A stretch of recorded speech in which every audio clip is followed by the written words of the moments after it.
ақш-қа сапармен келген Беньямин Нетаньяхуды мыңдаған адам наразылық шеруімен қарсы алды. Полиция халыққа қарсы көзден жас ағызатын газ қолданды.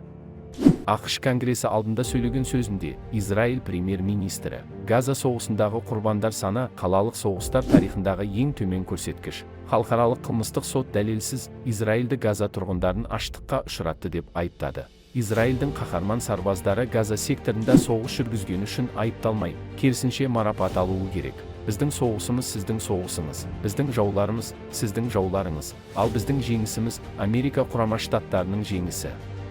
Біз өзімізді ғана емес, ақшты да қорғаймыз. Зеленский ақш конгресінде және Еуропалық одақта дәл осындай ұранмен сөз сөйледі.